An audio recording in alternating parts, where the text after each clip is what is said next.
Hello student, welcome back. आज का हमारा टॉपिक है टाइप्स ऑफ फ्रिक्शन। जैसे कि हमें पता है कि फ्रिक्शनल फोर्स होती है जब भी कोई बॉडी मूव कर दी है over a surface. The surface is going to apply opposing force opposite to the direction of motion of the body, or that opposing force is known as a frictional force. And frictional force generally reduce the motion of an object. वो motion को क्या करती है, कम करती है। अब हम लोगों ने टाइप डिस्कस करनी है। इसकी 3 टाइप्स हैं। One is static friction,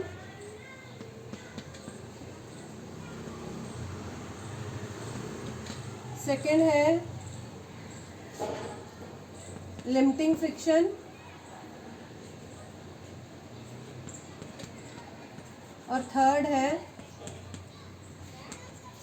kinetic friction. इन तीनों को हम लोग डिटेल में डिस्कस करेंगे, इनका क्या क्या काम है।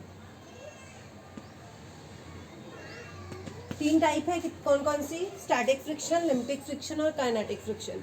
तो I am going to explain first type, static friction. पहले इसको समझो, इसका मीनिंग क्या है।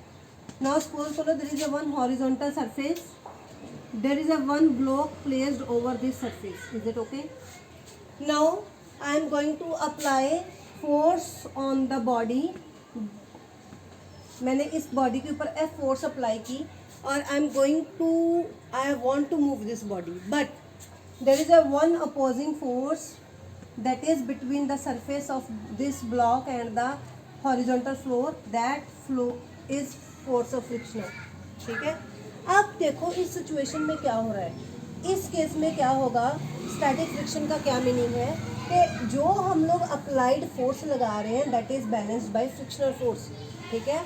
अगर ऐसा होगा, इसमें क्या होगा, अगर बॉडी स्टैटिक फ्रिक्शन में बेसिकली क्या होगा, बॉडी रेस्ट पर ही रहेगी। ये याद रखिएगा, बॉडी कहाँ रहेगी, रेस्ट पर। ठीक है। और इसकी कंडीशन क्या होगी, अप्लाइड फोर्स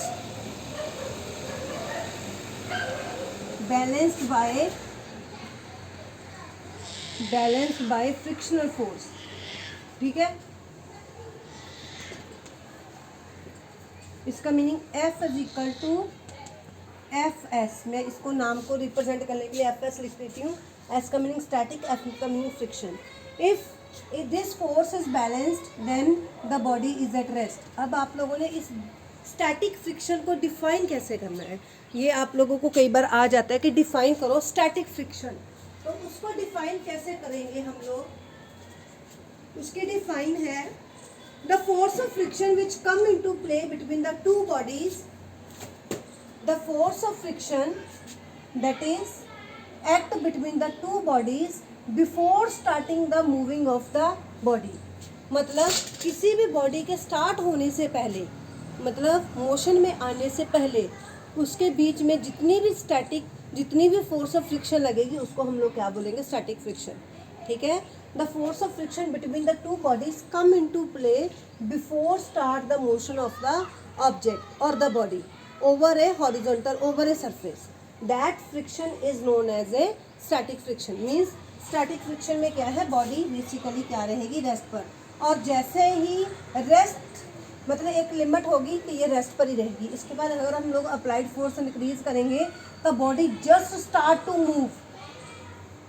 मतलब स्टैटिक फ्रिक्शन के बाद अगर immediately you are going to increase the applied force तो body just slide over the surface. तो उस केस में जो भी फ्रिक्शन होगी that friction is known as a limiting friction. और लिमिटिंग फ्रिक्शन में क्या होगा, the body just slide over the surface. I hope you can understand. ठीक है। वो वाली फ्रिक्शन क्या होगी, पहले स्टैटिक में क्या होगा, दोनों बोथ फोर्सेस बैलेंस होगी।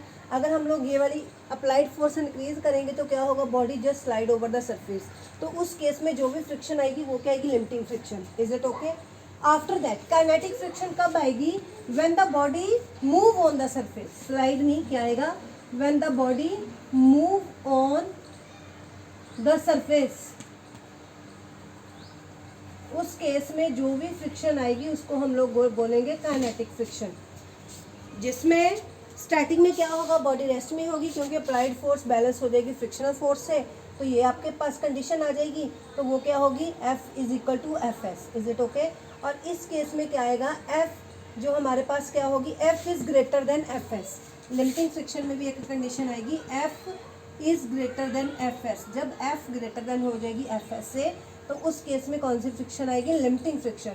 तो उस केस में बॉडी क्या करेगी, just slide over the surface. I hope everyone understood. और इसके बाद अगर हम और थोड़ी सी फोर्स इंक्रीज करेंगे तो बॉडी मूव करने लग पड़ेगी। तो उस केस में जो भी फ्रिक्शनल फोर्स आएगी उसको हम लोग बोलेंगे kinetic friction. I hope everyone understood. Next topic we have to discuss in the next class. Thank you.